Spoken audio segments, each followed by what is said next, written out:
heaven today. I'm choosing love today. Oh, I'm choosing love today. I am walking the road of heaven right now, singing I'm choosing love today. Compassion, I'm choosing compassion today. I choose compassion today. I am walking the road of heaven right now, singing I'm choosing passion today. Joy, I'm choosing joy today. I'm choosing joy today. I am walking the road of heaven right now, singing I'm choosing joy today. Abundance, I choose abundance today. I choose abundance today. I am walking the road of heaven right now, singing I choose abundance today. I'm choosing heaven today. I'm choosing heaven today. I am walking the road of heaven right now, singing I'm choosing heaven today. I am walking the road of heaven right now, singing I'm choosing heaven today.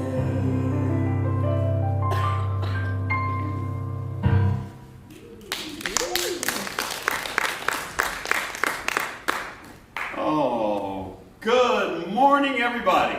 Good morning.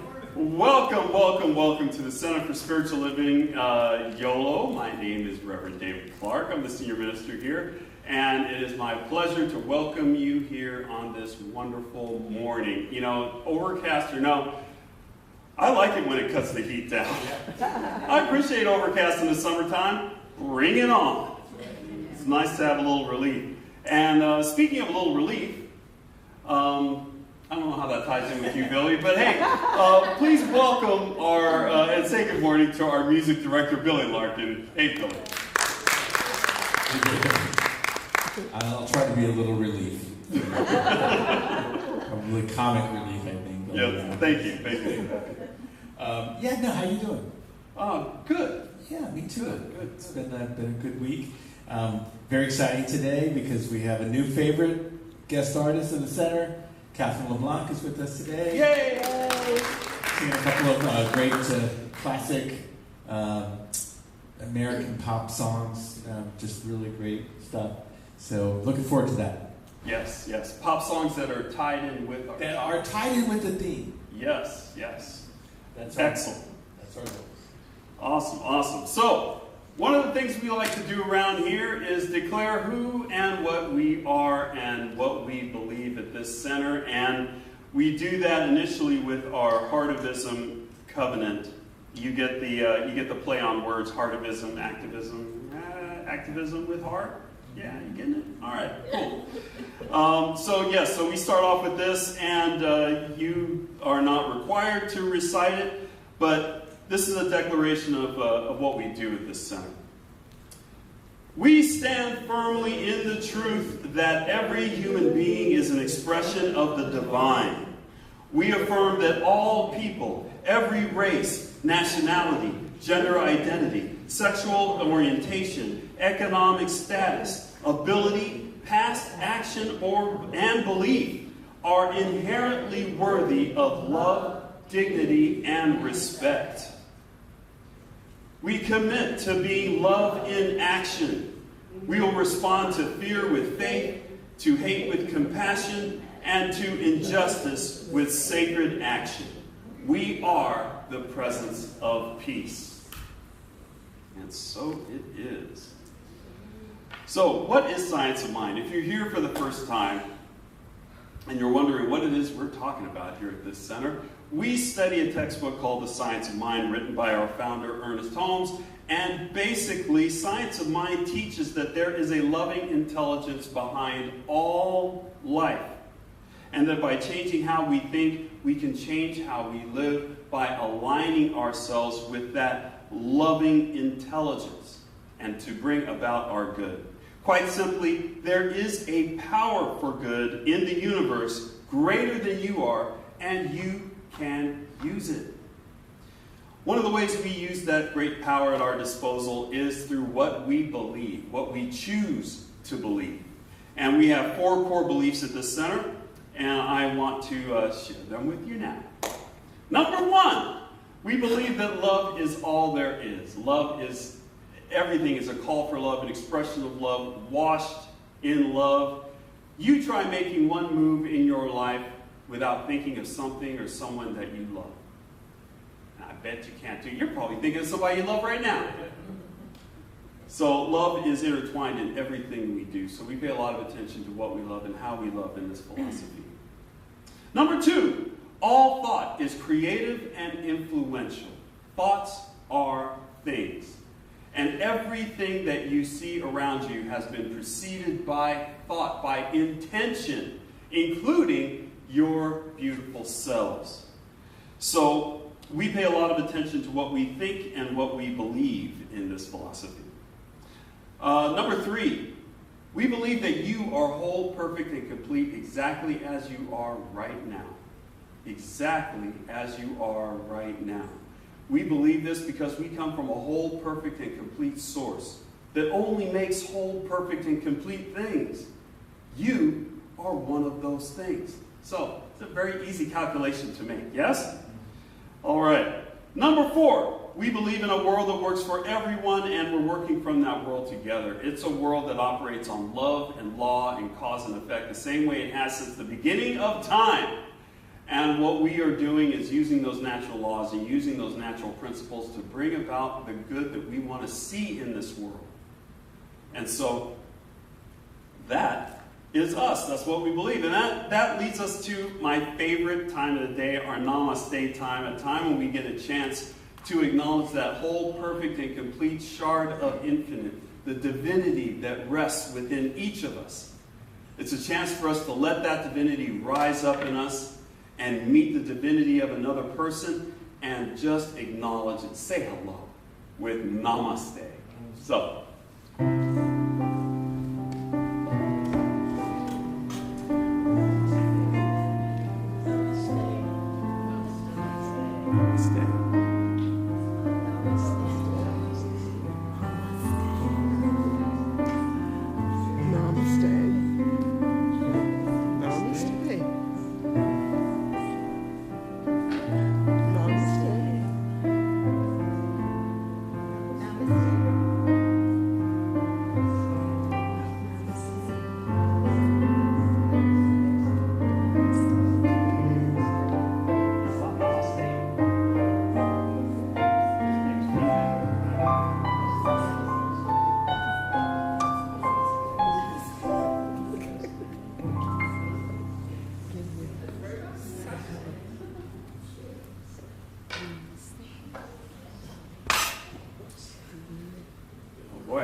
so many people here, we're going to have to start getting organized with our Namaste.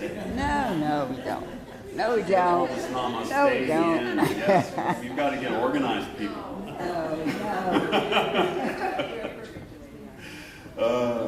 I love the natural just free-for-all. Everybody's trying to acknowledge everybody else's divinity all at the same time. I love it. So, please welcome up now our practitioner of the day, Dr. Deborah Taylor. She's going to share with us our vision and mission and today's affirmation. Good morning, Deborah.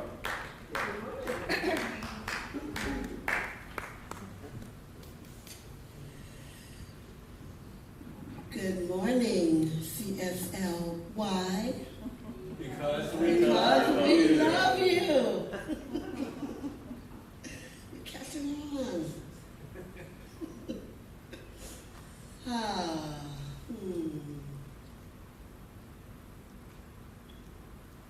It is my pleasure and my honor to share our vision and mission statements and the affirmation for this week. And I am going to read our vision statement, and then I'm going to invite you to speak it forth in your own voice, anchor it into your very center of your being, and then go out and live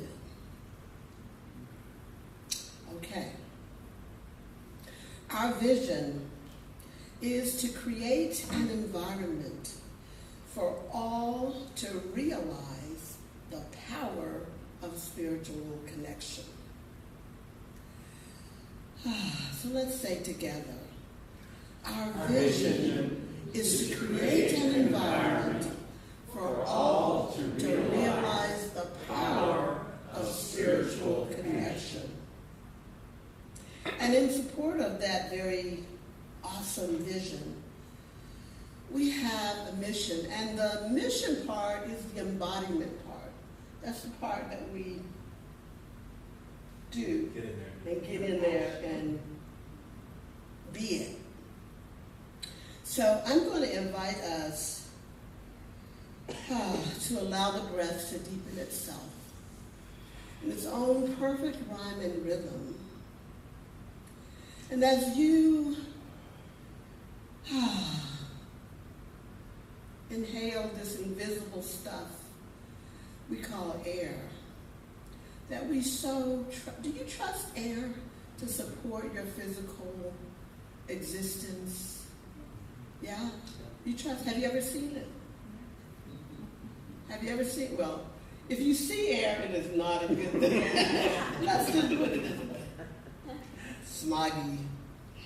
So we trust something that we have never, ever seen with our physical eyes. That it is important, right? Because we can go, 40 days without food. About a week without water. How long do we survive without air? Maybe 10 minutes. That's pretty important. But it's something that we have never seen, but yet we trust that we really need it to survive and to thrive. So I'd like to use air as a metaphor for the invisible side of life that we call, God. We may call it the universe. You may call it spirit. You may call it Allah or Jehovah, Wakantanka. We call it all kinds of things. But basically it's the same presence, infinite, all-powerful, all-knowing, and it's everywhere. So as we so trust this air, I'm inviting us to step into trust for this invisible side of life that is the very basis of all that is, the divine, the creator of all. And so as we inhale that air that we're using as a metaphor, I'm inviting us to step into what is the quality of that divine nature, of my divine nature, that I am expressing in this moment. And so just allow the feeling tone of that, what would that feel like if I was actually expressing it consciously, like I am aware of what that is. So just allow that to kind of permeate your whole body. And then I'm going to read the mission statement. And I'll invite you to speak it in your own voice that is seeking to express itself today.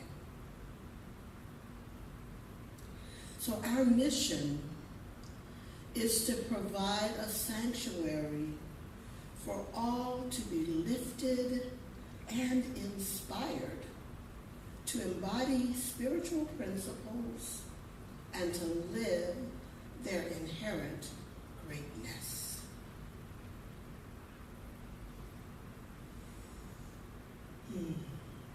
So let's say together.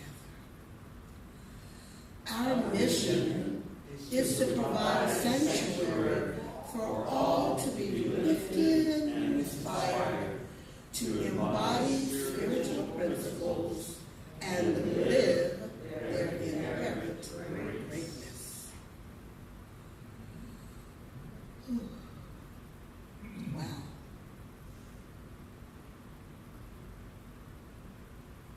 just felt the vibration.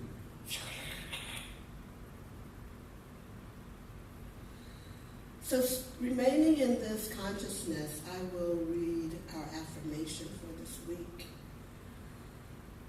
inviting you to allow the words to permeate your very being, your spiritual body, all ethereal bodies, everything. I honor the humanity and divinity in everyone I meet. So let's say together. I honor the humanity and divinity in everyone I meet. And so it is. And so at this time, I'd like to invite our Peggy Gravando to share some happenings with us. Happenings. Thank you. Alrighty. First up, it's that time again for Crush MS. This is the 13th annual Crush MS celebration, July 25th from 4 to 7 at the Reed Family Vineyards. Join us for taste offerings from top vintners, and I think we have about 29 at this point, so they're from all over the valley. Bid on exclusive auction items and connect with community celebrating the advancements in MS research. And I went to a MS meeting Crush MS meeting last weekend. And we got some information from Stanford, and there's Dr. Dunn, who's the head of research for MS. And the Crush MS Foundation is a part of some amazing findings, which I cannot even begin to explain because it's way too technical and scientific for me. But it's all on the website. So if you go to crushms.org for tickets and more information, you can see what this is going towards. I think I've told you in the past, the Reed's son has MS, and that's what started this whole thing. So, and he's doing amazingly well. And so considering he's had it since, I think, 2005. So, anyway, great organization, great people. Please come. Great food, because I'm in charge of the food. So, anyway, that's next Saturday the 25th from 4 to 7. And look it up. It's really, really worthwhile. Next up, another worthwhile topic, spiritual economics from our very own Reverend David, starts on August 4th. Spiritual economics is an 8-module journey that explores the metaphysical roots of financial well-being and gives you practical, grounded tools to live in abundance rather than lack. Drawing on Eric Butterworth's beloved classic, we'll explore how our inner life shapes our outer experience with money, work, and worth. Whether you're brand new to Science of Mind or have been on this journey for years, this course meets you exactly where you are. This isn't about quick positive thinking or quick feedback. It's about aligning who you are spiritually and how you show up economically so that your life reflects the wholeness, and that's already yours. So if you want to know more about it, please speak to Reverend David. And another thing you've talked to Reverend David about is community conversations. It's back and meeting on Wednesdays from 6 to 7 on Zoom, and the link is at CSLYolo.org. That's it. That's all I have. That's it. All you. I just want to say, Peggy, that one of these days I'm going to be able to come to this MS event. It always turns out that there's something else that's happening in my life exactly on that day, unfortunately. But it sounds so fabulous, so I hope people take advantage of that. Anyway, as we move into the more contemplative portion of today's service, please join me in singing, I Am So Blessed.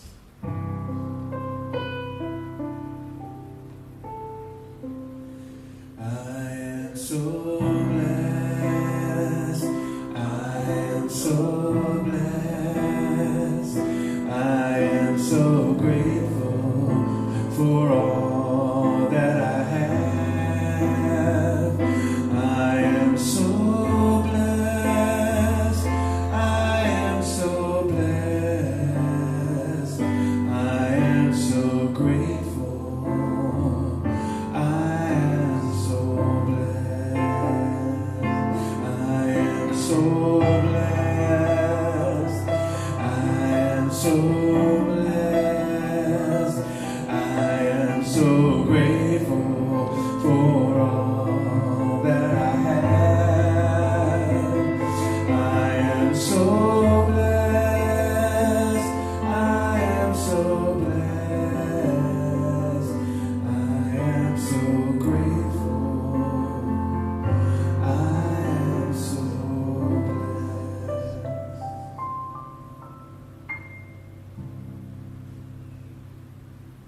Thank you for that wonderful reminder, Billy. We are grateful. We are blessed. So for our sacred reading this morning, we have 2 quotes. To be whole ourselves, we must make the effort it requires to understand what is happening to the world. Then we must make the effort to change our own lives in ways that begin to reverse the damage. And that's by Joan Chittister, Our Holy Yearnings, Life Lessons for Becoming Our Truest Selves. Since God does not manifest itself alike in every person, being unique in each, no person need feel out of place in the universe in which they live. There is a right something for each one to do. Isn't that beautiful? And that's by Ernest Holmes from New Horizons, the Notebooks of Ernest Holmes. And next up is Deborah Taylor with our invocation.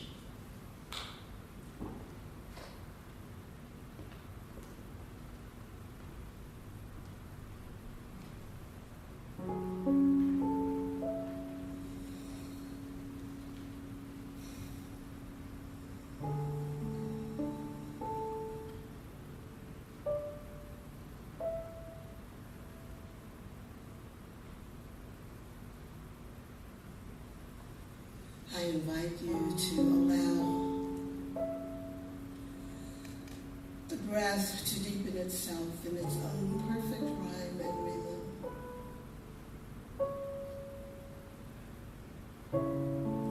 For it is the breath of the universe, a metaphor for that invisible side of life that we may call God or Spirit, energy, creator. By whatever name it is, everywhere present, all powerful, all knowing. And as I am a divine emanation, a divine expression of this presence, I know that it is the truth of each one here. Indeed, it is the truth of all creation. At the very center of which there is no end.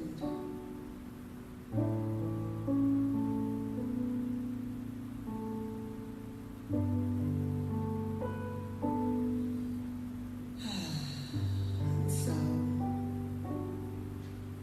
I bless the service. I bless each person present, whether in this particular space or wherever they may be in the universe. All of creation, for we are one. We're all made of the same stuff as the animals and the plants, the minerals, the water, all represented here.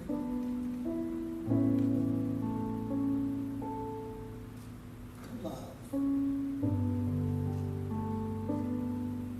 And so I know that everything that needs to be said is said, and everything that needs to be heard is heard, and all that needs to be experienced is experienced.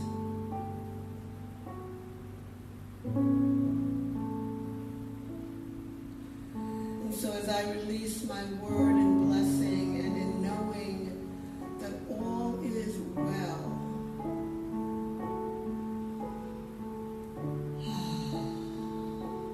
all is well, I let go, I let God. And I invite all to join with me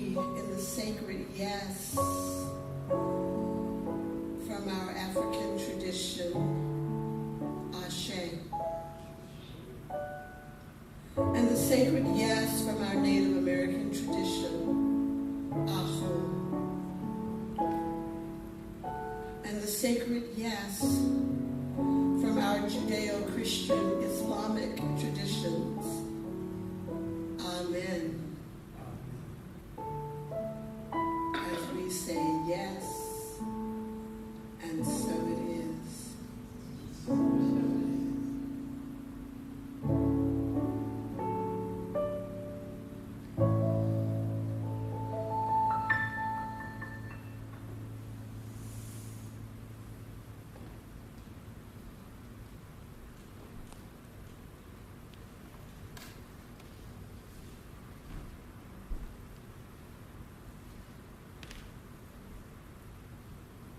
It's beautiful, Deborah. Thank you.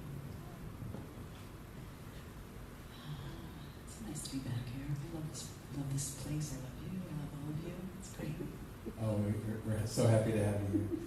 And this song is from an album that I think is one of the pivotal albums of my growing up, Tapestry, and Carole King. And You Got a Friend. Favorite songs.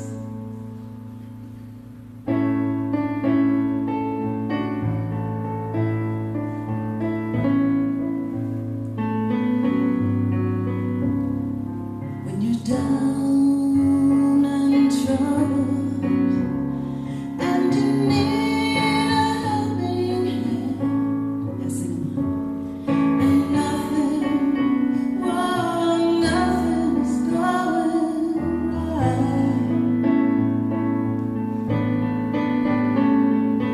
Close your eyes and think of me, and soon I will be there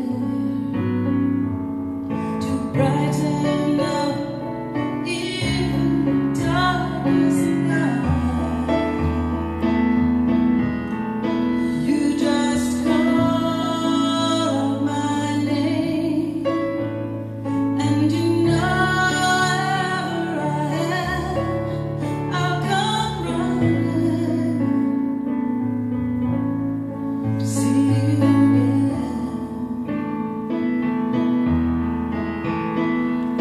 Winter, spring, summer, fall, all you've got to do is call, and I'll be there.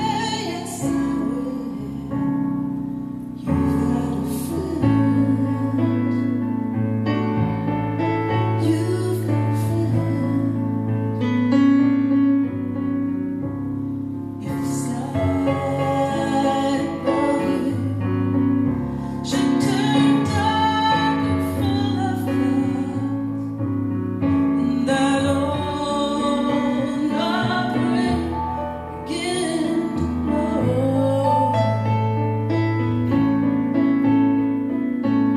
keep your head together and call my name out loud. Soon I'll be knocking upon your door. You just call out my name, and you know wherever I am, I'll come running to see you again. Winter, spring, summer, fall, all you've got to do is call, and I'll be there. Yes, I will. Say it's good to know that you've got a friend when people can be so cold.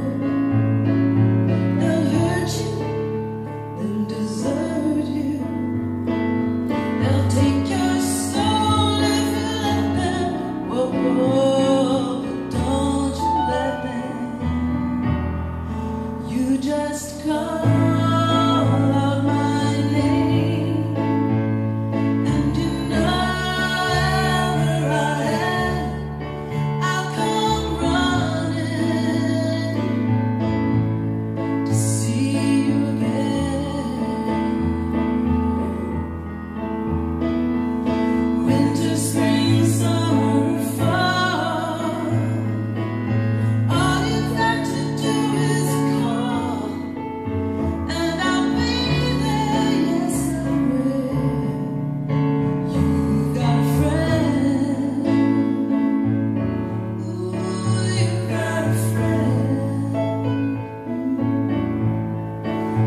got a friend. Ooh, you've got a friend.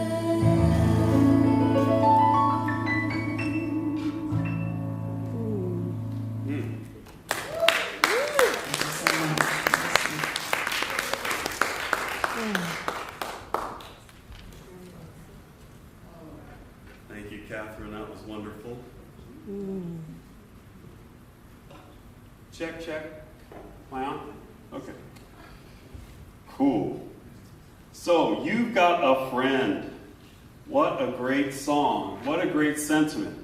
It is great to hear someone say that to you. You've got a friend. And it's also great to be that friend and to declare it. To tell someone else, you've got a friend.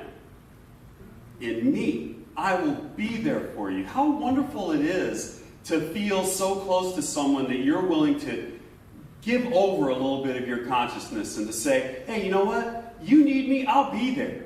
Ooh. It just feels good being that in someone's life, having someone that you feel that way about. It's wonderful. And so we're talking about the building blocks of this. How do we get to a point to where we declare, hey, you've got a friend, to where we can identify, yeah, that's my friend. It's through authenticity. That's the quickest way to love. It's the quickest way to compassion. It's the quickest way to friendship, is to be authentic. And so we ask the question today, what would my life be like if I was authentically myself in every relationship? I felt a shudder come across the crowd here. I felt that. Authentically myself? The world is not ready for that. But what would it be like? What would it be like? And even though it is risky being your authentic self, there is a benefit, because we all agreed together several times that this world needs more love. It needs more compassion, right? And if we want more love in the world, we're going to have to love more of the world.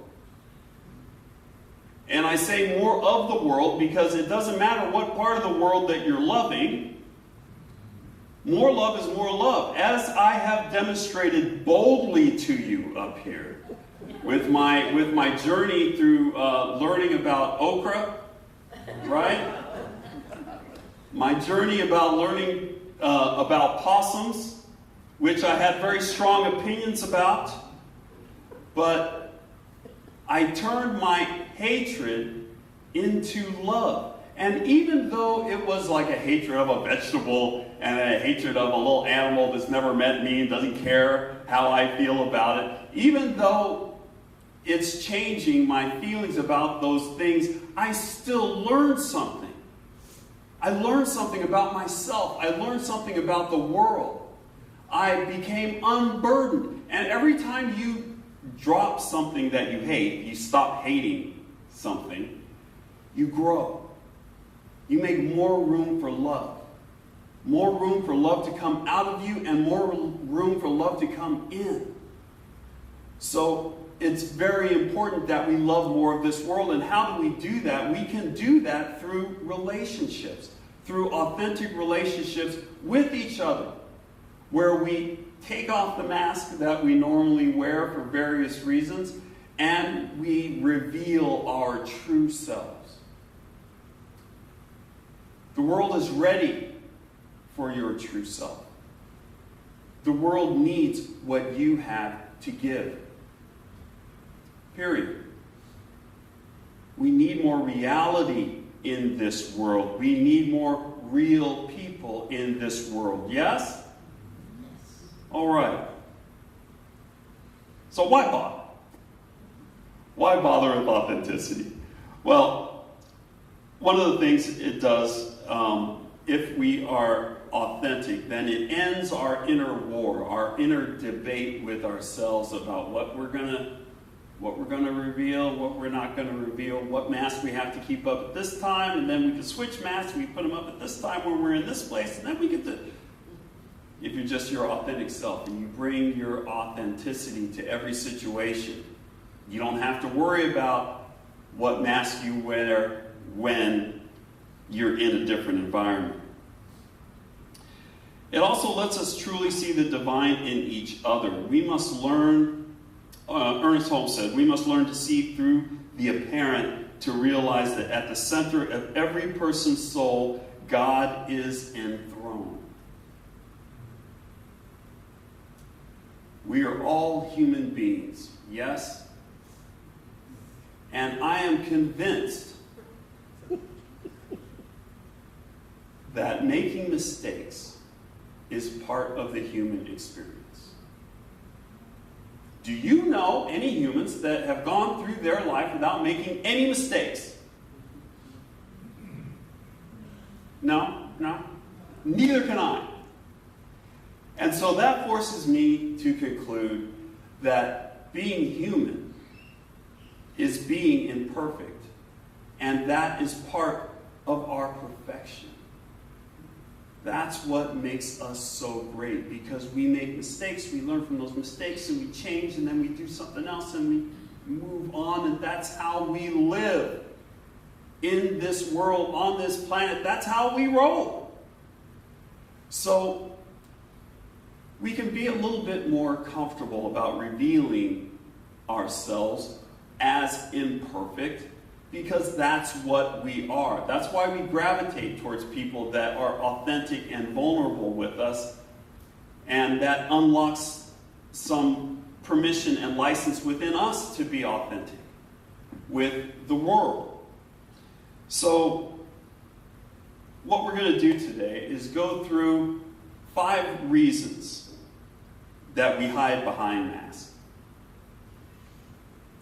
5 reasons that we hide behind masks. And with each of these reasons, I'm going to give you a spiritual truth that dissolves the need for that reason.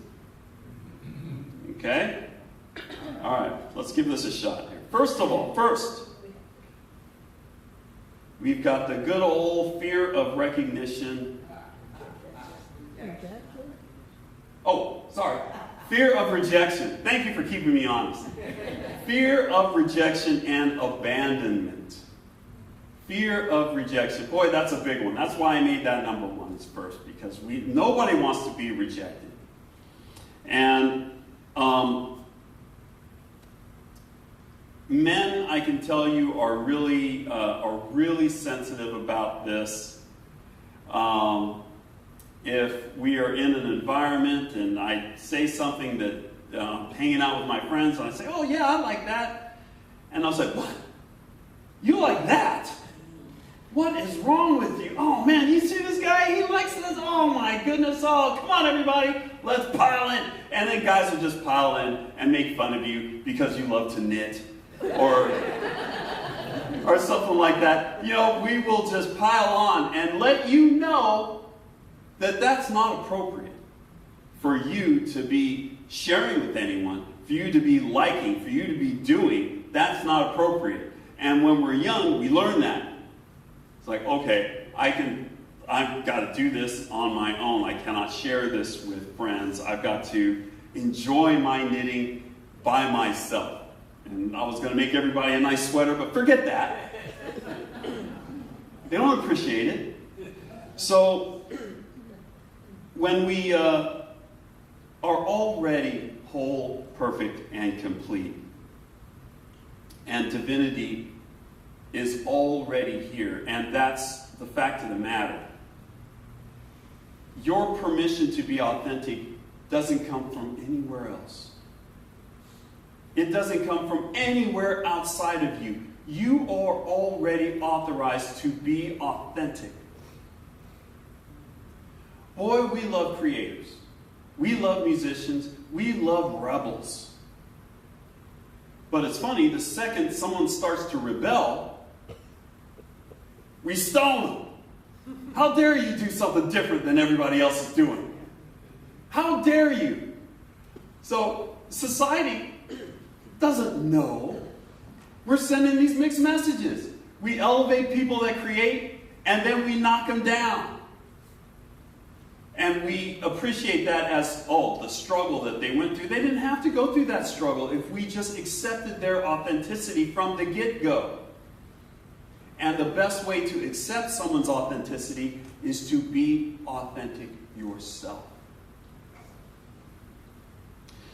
So, that's when real intimacy happens. Hiding guarantees that we remain disconnected from each other. So, number 2.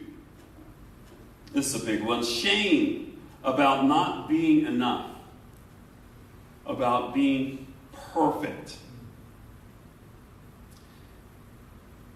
We're already whole, perfect, and complete. I already said that. Even when we're fragmented, wholeness is revealed. It's not earned. So,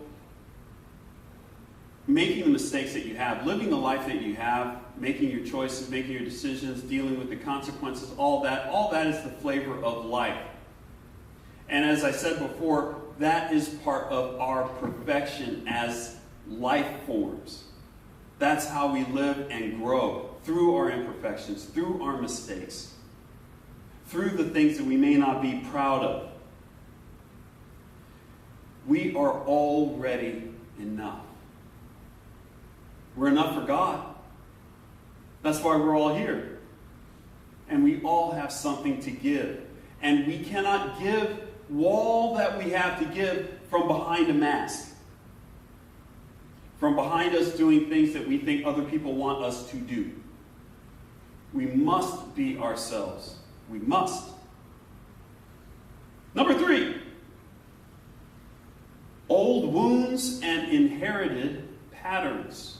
Some of your masks don't come from you. I've got some masks that came from my parents. And I put them on when I became a parent. And it didn't work. It didn't work quite as well. When I first became a parent, the way I was raised, my parents were infallible. Right? They're the law. Children should be seen and not heard. How dare you express dissatisfaction with what I have provided for dinner? Or you can moan and groan, oh, liver, oh. There was none of that in our house. You did not complain. And so, I figured once I became a parent, I've got an instruction book here. Let's see, infallible. Got it. I became infallible. And I became the law, the unquestionable, unshakable authority on everything. And it didn't last very long. And it certainly didn't last into the teens. Because that was a whole different story. But still, I had this mask that I felt that I needed to wear to make my kids be the best that they could be. It wasn't because I was ashamed of myself. It's because I thought that was something that worked. And so I did it. And right up until the fact that I found out that it didn't work. And so I took off that mask. I admitted that I didn't have all the answers. I admitted that I didn't know everything. And it brought me closer to my children. And as my father got older, my mother died when I was 24, and so we didn't get a real good chance to build that strong relationship based on authenticity. Because a lot of times you're still in parent mode, right? Kids get older and older and older. It's like, oh, I'm still a parent. I got my parent mask. But as we get older, we start to shed those masks. And my father was able to shed his mask and show me some of his vulnerability and do things like that I've never seen before, like ask for help. Wow, you need me? And so I had asked him for help, and we had started to build this relationship that wasn't based on authoritarian rule. It was based on two people that knew each other intimately that are now knowing each other even more intimately through our authentic selves. And by the time he passed, we were very close.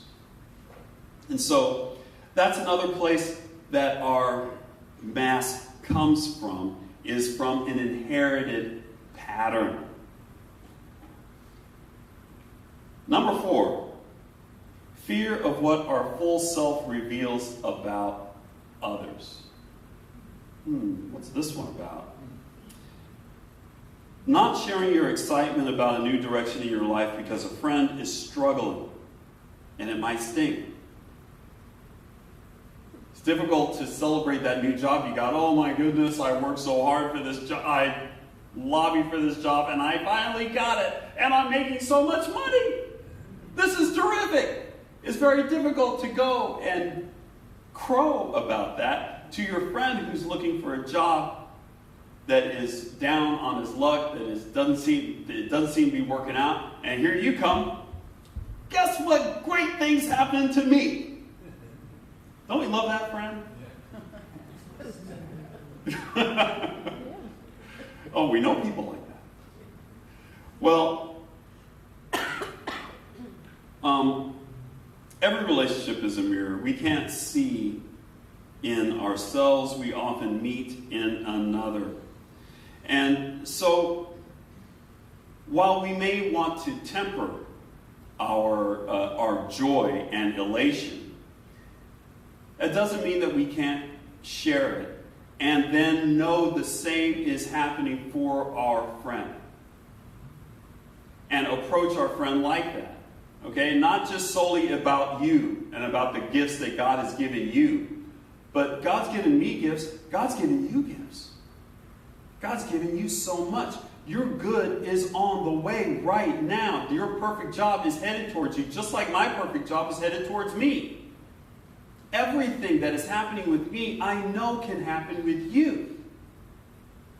So we can be authentic and happy, and we can also share our optimism and joy and love for the other person.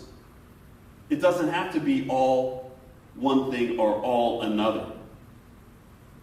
The last thing that, the last reason that we hide are systemic and cultural pressures. Systemic and cultural pressures. Some masks are protective responses to real external forces and not just our insecurities.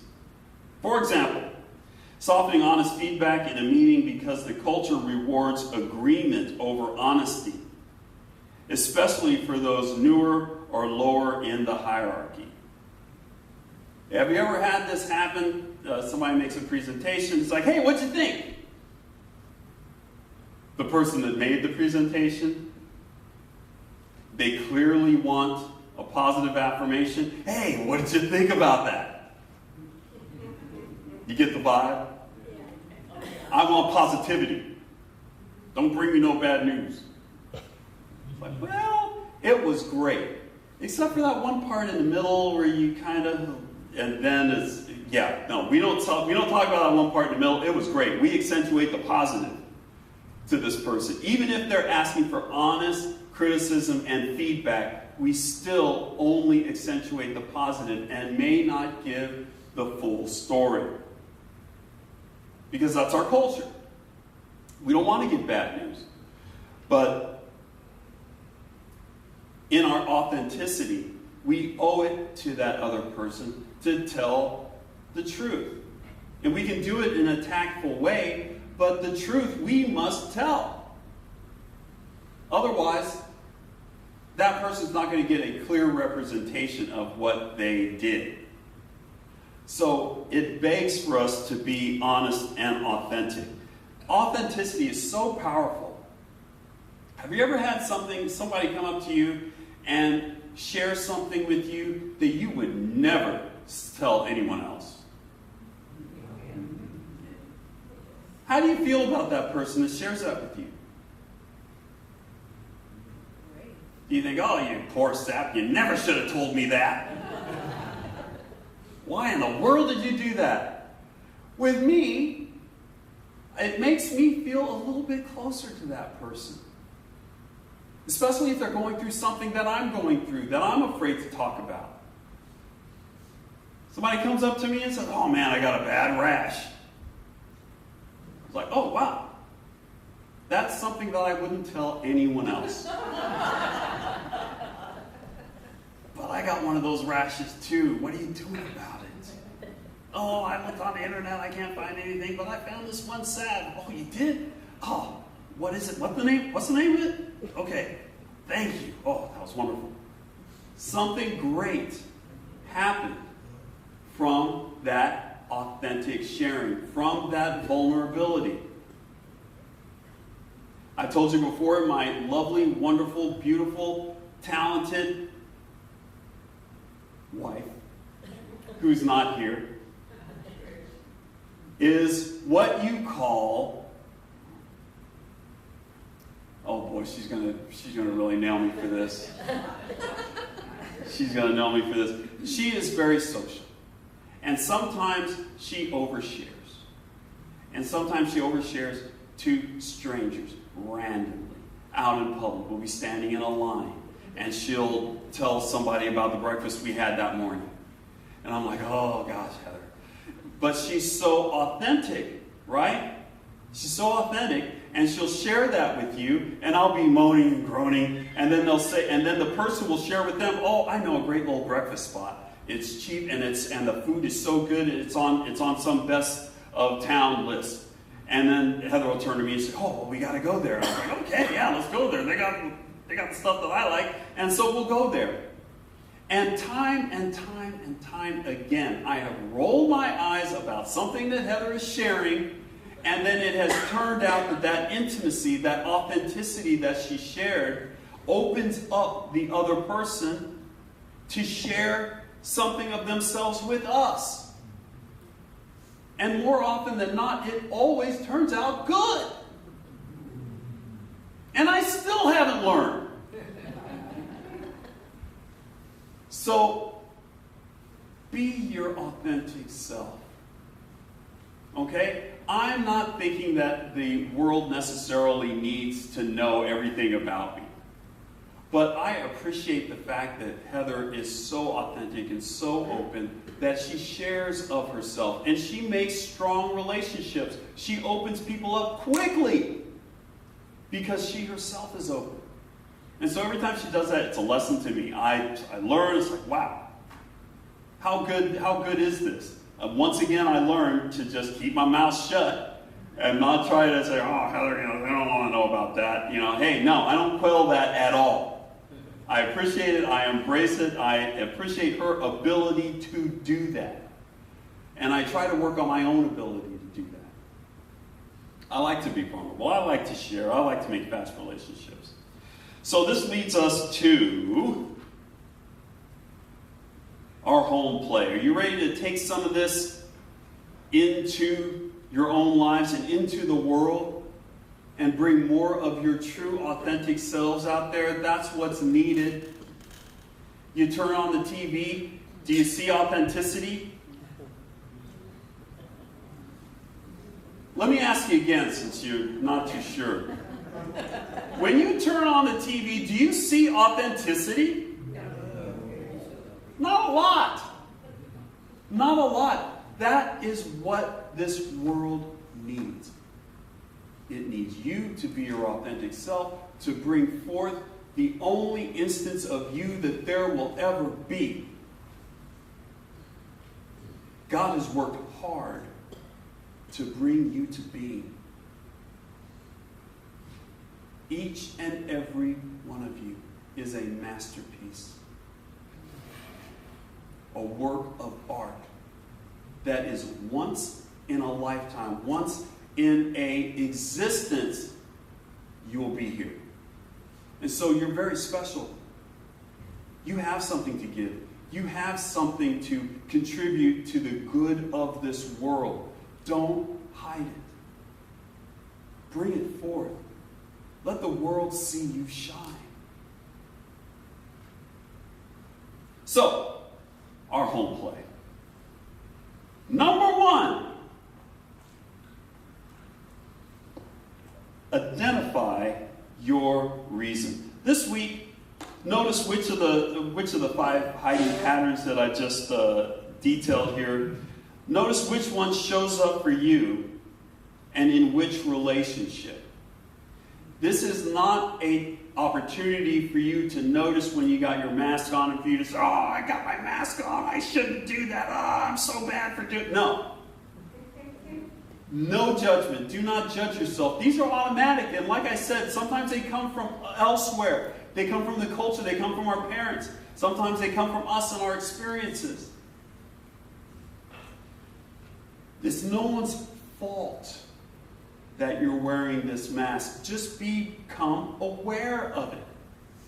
And just notice. It's like, I changed my response because of my environment. I didn't say what I actually meant. And this is why. Okay? So, that's number one. And most important of all, with number one, do not mistake habit for instinct. Sometimes we think that, oh, well, I didn't say that because I'm aware of, I could read the room and I knew that it wasn't an appropriate time to say that. And we call that instinct. Sometimes we habitually put on a mask. As soon as we get to the supermarket, we put on a mask. We get to CSL, we put on a mask. We get to the farmer's market out there, we put on another mask. It is just a habit. And so we have to break the habit by noticing what we're doing. So if you think, oh, well, that's just, those are my instincts calling out. It might not be your instincts. It might just be a habit of putting on the mask. So just observe your own behavior. Number 2, hold space for someone else's truth. This week, when someone drops their mask with you and say they admit a struggle, they disagree, they show a rougher edge, maybe they're short with you, maybe they're rude. Notice your own urge to fix or judge what they're giving you. And just leave space to be present without judgment and just receive the authenticity that they're giving you. It's a gift. Every bit of authenticity that you experience from someone else is a gift. It informs you about them. It informs you about yourself. Just receive that gift without judgment. And let someone else be authentic. It's a big one with being a parent. Is sometimes I don't want my kids to be authentic. Sometimes I want them to just do what they're told and not give me any lip. Just go and do it. I don't care about your I don't care about your authenticity right now. I'm a mean parent, aren't I? But I can also admit that there are times when I should have let them be more of their authentic selves and not what I'm trying to instruct them to be. I can see the value in that now. And as I do, even though my kids are adults, I still have a tendency to want to, quell their authenticity. But no, now I see it as a gift. I see it as a gift every time that they're authentic. And I notice it, it's like, whoa, you just told me no. All right. You just disagreed. You just had an opinion of your own that you know is counter to my opinion, and you still expressed it. All right. You're coming into yourself. You're becoming a real whole person, and that's wonderful to see. And lastly, risk one moment of truth. That's the big one.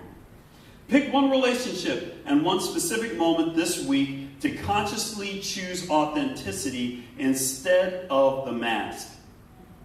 And notice what happens to your body afterward. It's very interesting here. The ask is to notice what happens in your body. Because authenticity is sometimes we have an allergic reaction to that. We don't want to be authentic because of all the reasons that I just laid out.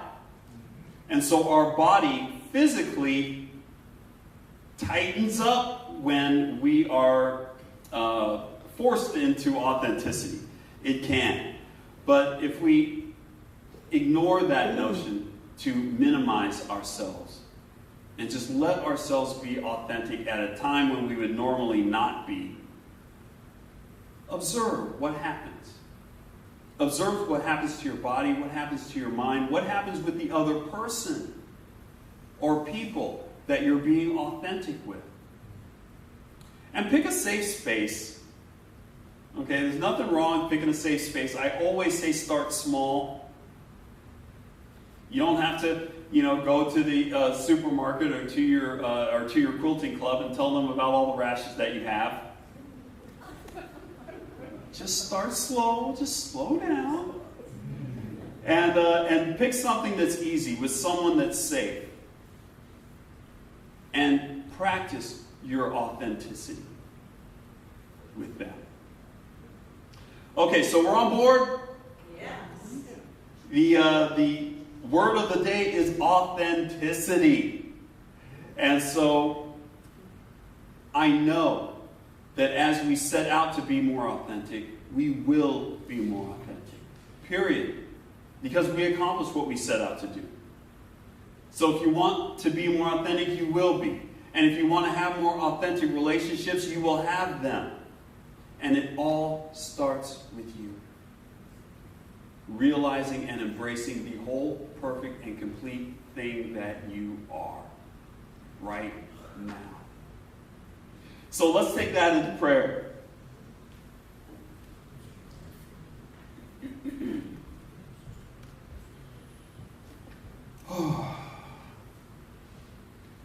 God is good.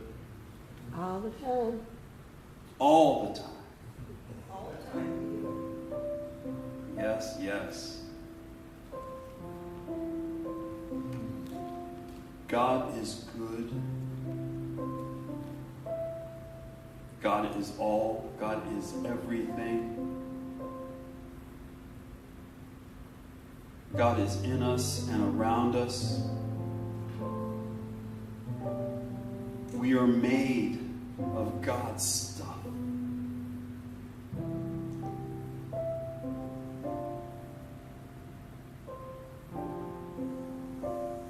God is ever present, all powerful, all loving,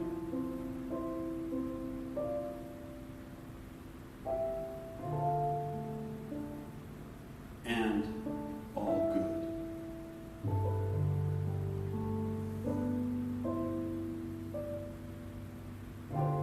And because we are made of God, we are so close that we cannot be separated from our source.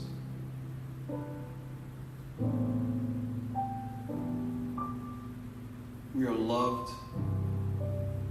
We are protected. We are authorized for authenticity.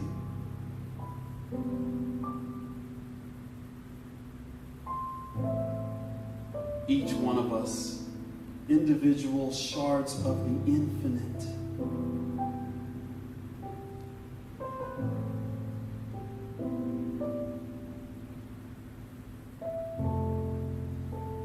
Life, love, beauty, joy, peace, wisdom, they are all our divine inheritance that we get from being one with God.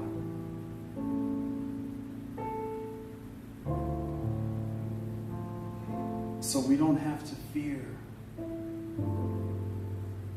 revealing who we are.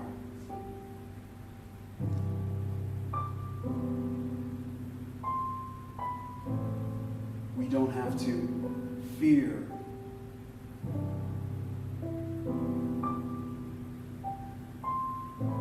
Who the other person is. We crave authenticity. We love authenticity. Our deepest relationships come from being our authentic selves. So all of this good gives us license to be authentic.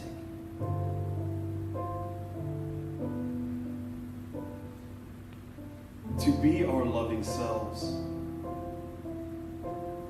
To have compassion for each other. To have love for one another. It is our birthright.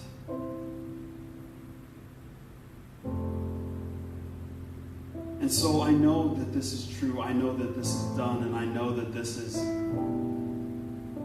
the divine pattern of the universe. Because God is always authentic with us. Always authentic with its love.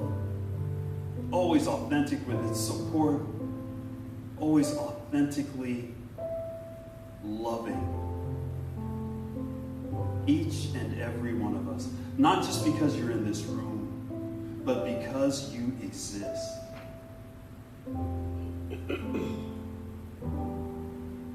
And so I'm grateful for all of this. I'm grateful to know this. I'm grateful to proclaim it. I'm grateful to live it. And let us let all these words go into the mind of the universe so that we may start seeing a more authentic part of ourselves emerge. So we can start seeing and feeling and enjoying more authenticity in this world. And so we let these words go with the blessed words. And so it is.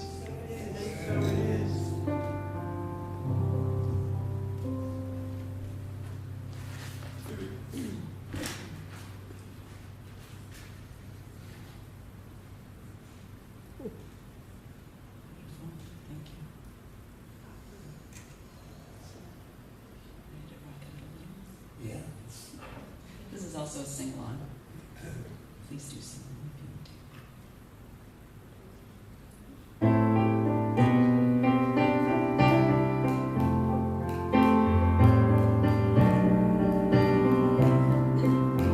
You with the sad eyes, don't be discouraged and realize it's hard to take courage in a world full of people you can lose sight of. All but the darkness inside can make you feel so small. And I see your true colors shining through. I see your true colors. That's why I love you. So don't be afraid to let them show your true colors. True colors are beautiful, just like a rainbow.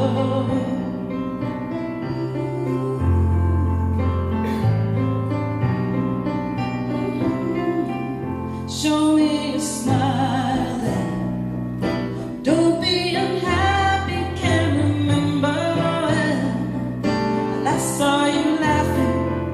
If this world makes you crazy and you've taken all you can bear, just call me, 'cause you know I'll be there. And I see your true colors shining through. I see your true colors. That's why I love you, so don't be afraid to let them show. True colors. True colors are beautiful, just like a rainbow.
wow. On the nose. Right on the nose. Thank you, Catherine. Well, we are a center that observes the spiritual practice of giving and tithing. We call it conscious, committed, and structured giving. And there are many ways to give and expand on your abundance consciousness. We give of our time through volunteering. We give of our talent through participation. And we give of our treasure through financial donations.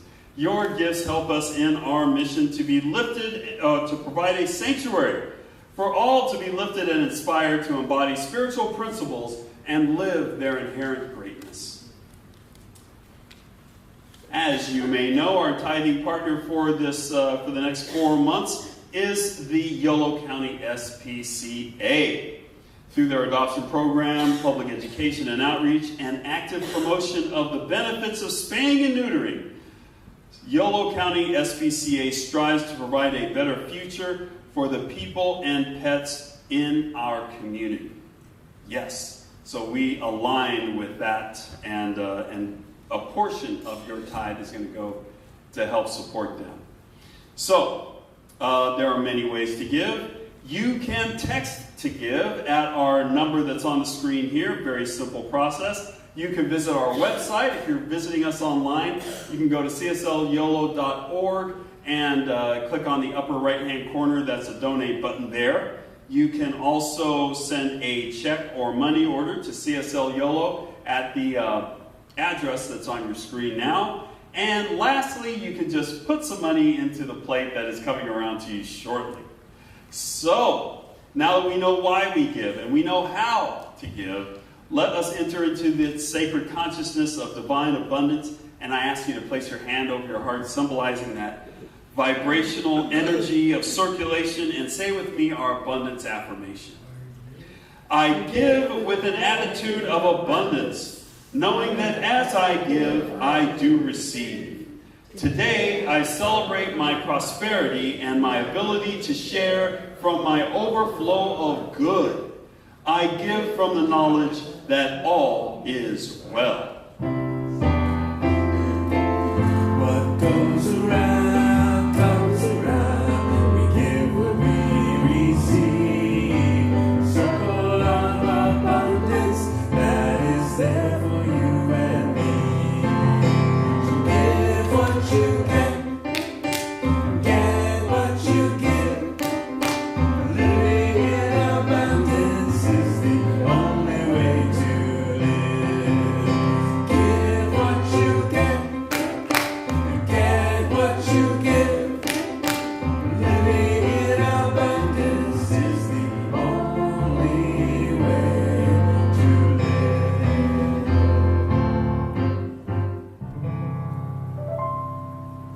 We bless and release these gifts to do their work of proclaiming the good news that all is well.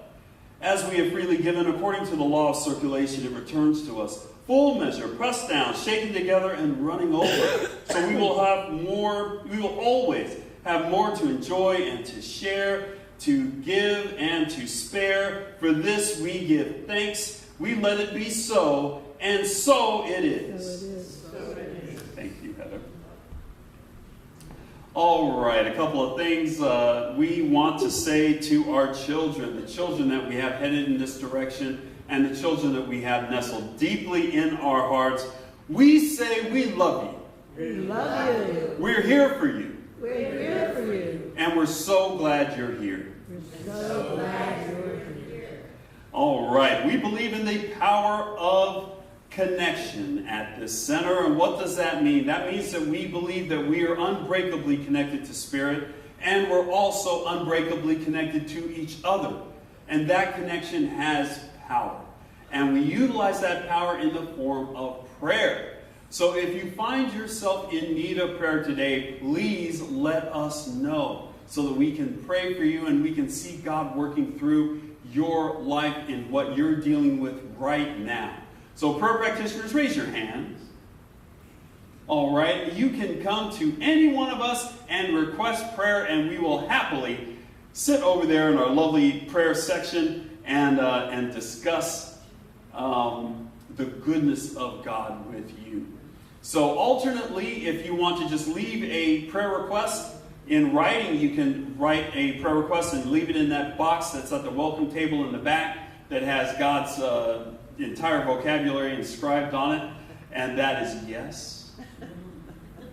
So that's one thing else you can do. Oh, the other thing you can do, if you're visiting us online or you feel like you're sitting around at home and you want to get prayer, you can visit our website and go to our prayer practitioners portion of that website and leave a prayer request there. It is only looked at by prayer practitioners and prayed on all week long. So you have no reason, no excuse not to get prayer today or in the future. That is really what we're here for, and is what we're trained for, and is what we love to do. So, last but certainly not least, it's fellowship time downstairs after the service. And it's a time when we get together and we have some food and we have some fun and we have some fellowship down there. So it's at the very least there's coffee and tea. I've been told that there's red beans and rice down there. So don't leave now. We gotta wait until the closing song and benediction, and then you gotta wait for me to get down there first to get the red beans and rice. No, that's first come, first serve, certainly, and I will share those red beans and rice and greens with everyone. All of that happens after the closing song and benediction, which happened now. All right, please stand and join me in singing God is Good.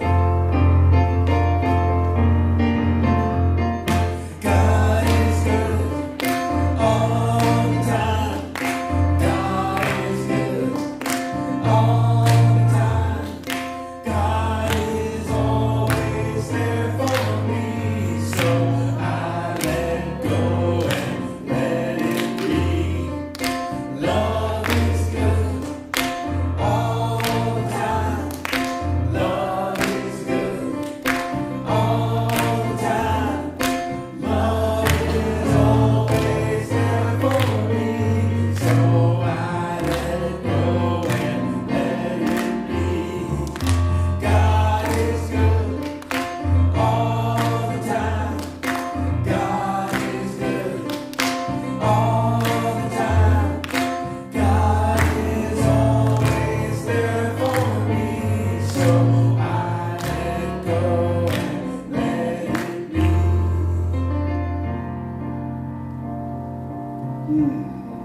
Go forth and embrace the totality of what you are and who you are and how important you are and how needed you are, and bring all of yourself to this world. And always remember that God loves you, and so it is. God is always there for me, so I let go and let it be. All right. Come back next week where we're going to be delving into more of the wonderfulness that you are. There's nothing bad in you. Nothing.